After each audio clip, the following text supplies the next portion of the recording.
In today's video, we are going to discuss, is the Baltimore Ravens schedule all that it is cracked up to be? Don't forget to talk about the nonsense. What nonsense?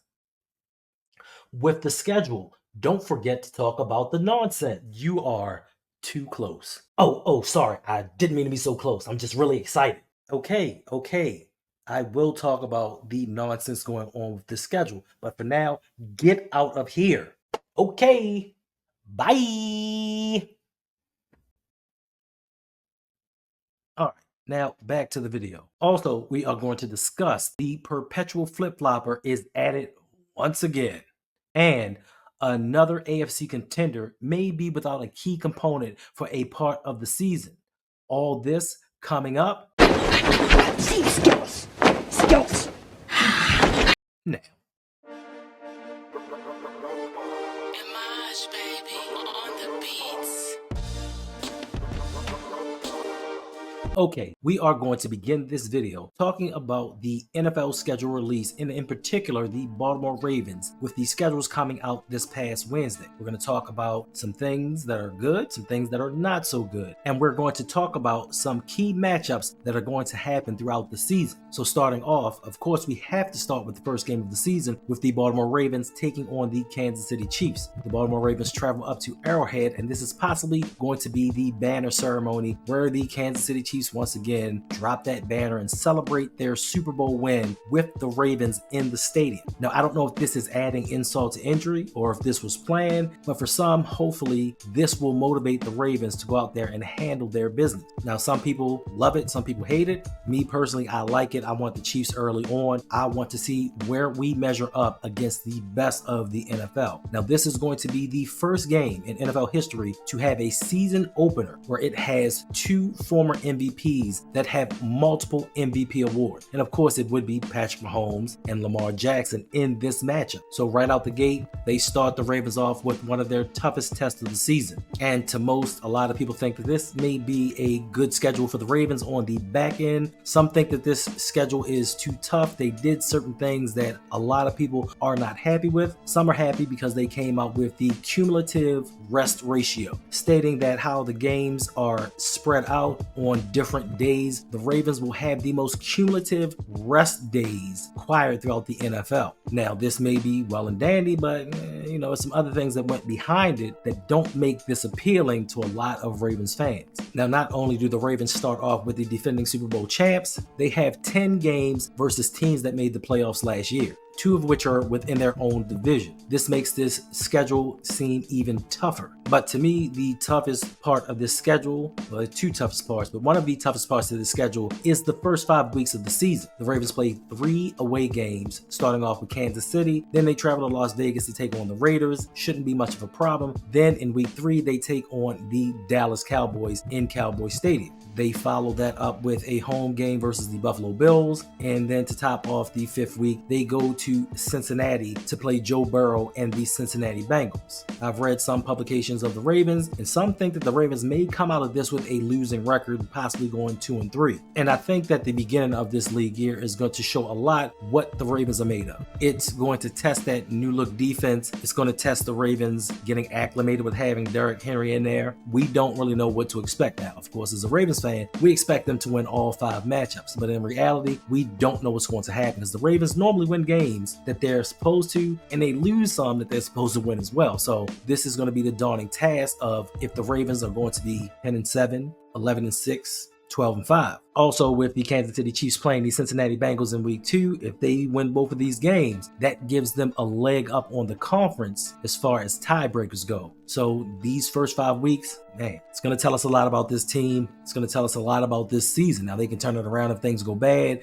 but it's going to show us how we match up with some of the best versus the NFL. Now, not only do the Ravens have the task of playing some very good teams through the first 5 weeks, when it comes to divisional matchups, the Ravens play play their first 3 divisional games on the road. How that happened? But we'll get into that as far as the nonsense goes later on. So you're telling me that your schedulers couldn't have put 1 home game in there? I think that the NFL, quite possibly because I am a conspiracy theorist, are trying to set the Ravens up for failure. They're trying to put them in position to be on prime time, to be in the spotlight, to be the only game in town, and hopefully lose out. Because why would you put that tougher schedule in the beginning and then make your first 3 divisional games all road games? It does not make sense to me at all. In week 5, they travel to Cincinnati. In week 8, they travel to play the Cleveland Browns. And in week 11, they play the Pittsburgh Steelers all at home. So if the Ravens are muddling around 500, this makes this task even tougher.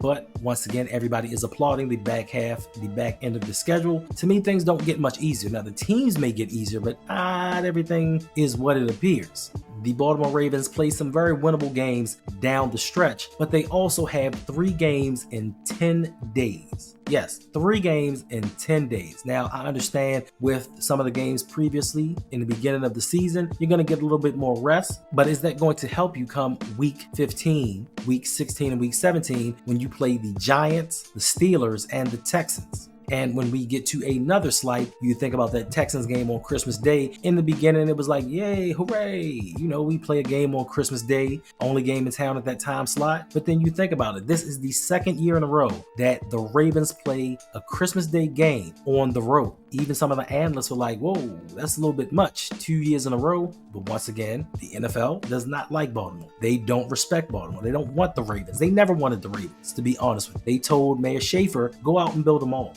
Don't waste your taxpayers' money with building a new stadium. Go out and build them all. Go out and build something that the people can enjoy. The NFL never wanted the Ravens around. And we've seen it throughout the scheduling and how they put the Ravens in positions to lose games. But of course, we have the ultra electric Lamar Jackson. So, hey, we good. And if you thought, hey, it can't get any worse, the month of October, they got us again. In the month of October, the Ravens play 3 road games versus 2023 playoff participants. 3 road games against teams that made the playoffs. Like, playoffs? Don't talk about playoffs. You kidding me? Playoffs? What? In a month's time. So you can't sit here and tell me that the NFL is not trying to set the Ravens up for failure, but not knowing that iron sharpens iron. And if the Ravens make it through, they are going to be stronger for it, and they're going to be well prepared for the playoffs. So you know what? Bring it. We can take it. This is Baltimore. And if you're not from here or you don't know nothing about it, we take adversity and we build from it. We take negatives and we make them into positives. So keep up with the nonsense. And then I don't know how this happened. The Baltimore Ravens get their bye week in week 14. Most people think this is a blessing in disguise, and it sets the Ravens up to heal for the playoff run. They'll be a little bit fresher, and it gives them a leg up on the competition going into the latter part of the season. But to me, I see this as a negative. This means that the Ravens have to play 13 straight games without a bye, and 3 games within 10 days during that stretch. If that is not a recipe for injury, I do not know what is. So to me, hey, if they're hurt before then, it does not set them up well for the playoff run at all. It actually hinders them. Why would you put all of these games in such a tight window and then have the Ravens get their bye week the last possible week? It seems like for the past few seasons, the Ravens bye week has been getting later and later and later. Hopefully this doesn't trip the Ravens up. Hopefully we can maintain a healthy season, and by week 14, we can enjoy that rest and then go on to that 3 games in 10 days stretch. But I guess it's not all bad. The NFL is trying to sell it in a way of, listen, we gave the Baltimore Ravens 5 primetime games, 6 standalone games all to themselves. They have the television spotlight on them, and they gave them 7 games nationally. Now, you can bake a pie and fill it with BS and put whipped cream on top, but it's still BS, no matter how sweet it may taste. And this to me is what I think that the National Football League is doing. There have been years past that the Ravens have been doing their thing. Lamar Jackson is the absolute draw of the NFL, and the Ravens were not given their just due respect. This is some of the nonsense that we need to discuss and think about. Now, some people say, man, I don't really care how the NFL does this. We just need to go out and play. But to me, some things are unfair advantages. Some things are slights that need to be discussed and brought up with the league, like the Ravens in prime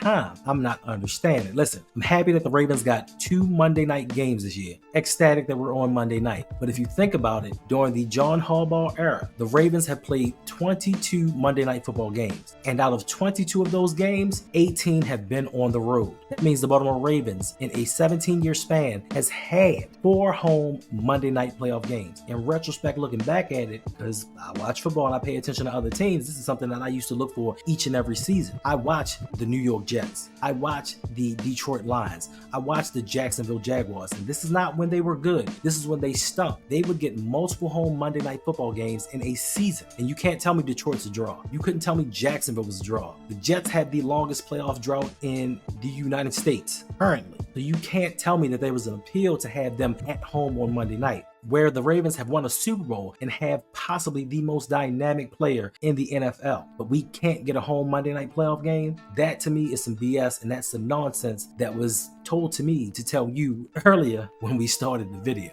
But enough with that. We're going to take a look at some of the key games and key matchups going into this 2024 season. The first game being Kansas City, of course. This is the revenge game that some are dubbing for Hollywood Brown playing the Baltimore Ravens, his first team, the team that drafted him, hoping to get some get back against John Harbaugh. But also the Ravens drafted Xavier Worthy. Now, they may be without Rashee Rice, depending upon how the court proceedings go. He may be able to play in this game. So this is going to be a test right up front for the Baltimore Ravens and Zach Orr to see how he calls a game versus one of the best offenses in the NFL. Now, the Kansas City Chiefs lost L'Jarius Sneed, their corner, and we all know who he is and what he's done, so that takes a little bit away from them. To me, this is a winnable game. It probably will all come down to the execution of the offense and how well they have gelled throughout the offseason. The next game is the Dallas Cowboys with Dakota Rain Prescott and Jerry Jones. How about them Cowboys? How about them? I don't know. You don't know what you're going to get from year to year, but we do know that they're possibly going to win 12 games per season. They lost their starting running back. They lost their starting left tackle. They've lost some talent. One of their linebackers had to retire.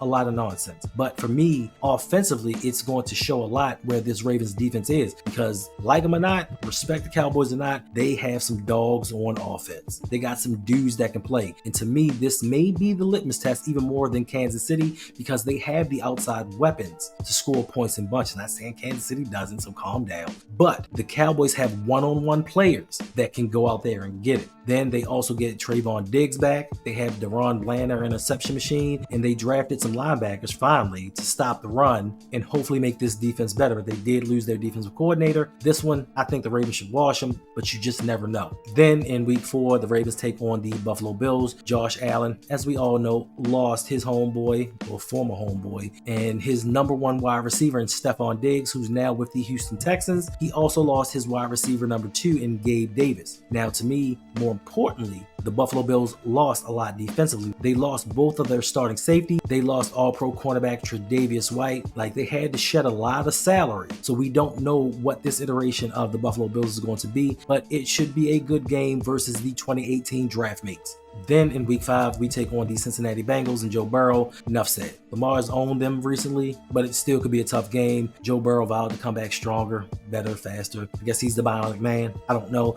But they did lose Tyler Boyd. They traded away Joe Mixon. They had beefed up their offensive line and tried to make their defense better. But without 2 of the key pieces on offense, will the Cincinnati Bengals look the same? This to me is going to be a good matchup. Can't wait for it. Then in week 8 and week 11, the Ravens take on divisional rivals, Cleveland Browns and the Pittsburgh Steelers. Cleveland is Cleveland. They came back and won last season, but we don't know what we're going to get out of Deshaun Watson for a full season, even if he's going to be healthy. Who knows? That game, not too much worried about it. The Pittsburgh Steelers, thought by many to have the best draft in 2024. They beefed up their offensive line, which was an issue. They traded away Deontay Johnson and brought in Russell Wilson and Justin Fields. So offensively, they should be a lot better. The Ravens are 1-7 in their last games versus them. Something's got to change.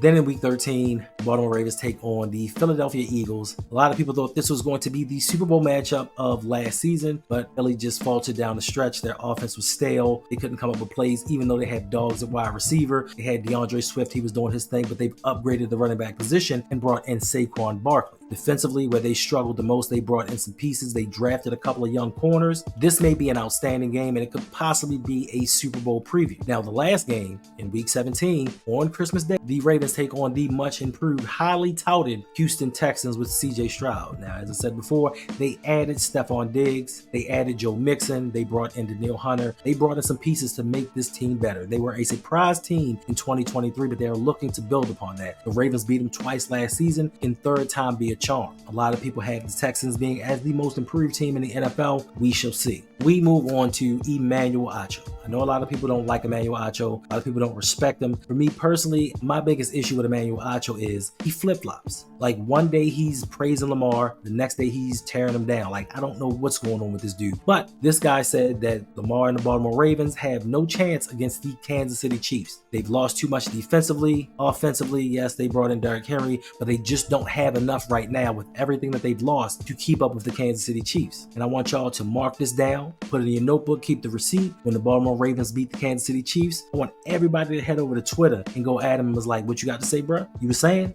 Huh? I can't hear you. Because when the Ravens win this game, watch how he jumps back on the Lamar bandwagon. Watch how that next show is going to be about how amazing Lamar is. And then a few weeks later, he's going to turn around and say, oh, he beat the Chiefs. But there's always a but with him. And I just need him to stay consistent. This is a lot of the reason why a lot of people are turned off with the national media, because they spin narratives to fit viewers. They flip-flop and say other things to keep this side coming back and that side coming back. That's why a lot of people are turning to YouTube. And just Emmanuel Acho, I just ask you, keep it a buck, keep it a bean. Just yo, if you rock with Lamar, you rock with him, you believe in him. If you don't, cool. Just keep it in one lane. And if you don't believe in the Ravens, just watch. And lastly, we're going to talk about an AFC contender that maybe, could be, should have gone neck and neck with the Baltimore Ravens last season and might possibly be even better this year with the Miami Dolphins and Tua Tagovailoa having a little bit of a contract dispute. Tua did not show up for any of the voluntary workouts. He's, I guess, staging a sit out until he gets a new contract. And the reason that I brought this up was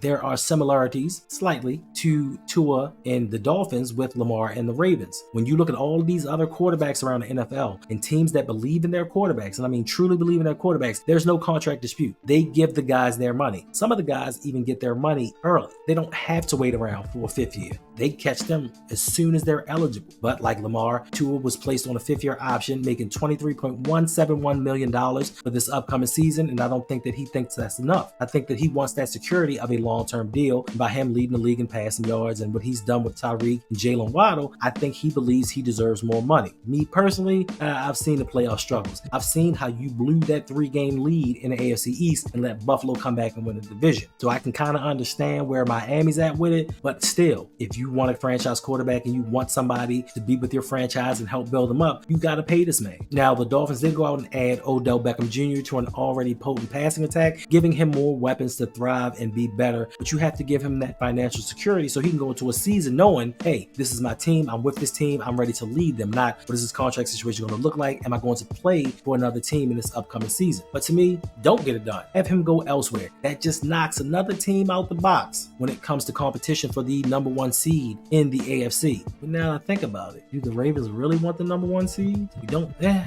It is what it is. So we will keep an eye out for what's going on down there in South Florida, and hopefully it affects them just enough to keep them below the Ravens in the playoff seeding. All right, it's another video down. Appreciate you for rocking out with your boy. Make sure to hit that like and subscribe button. Make sure to hit that notification bell so you are aware when I come out with new videos. As you can see, I'm testing out new things, trying to keep you guys entertained, trying to keep you guys interested. And until next time, it's your boy, and I'm out.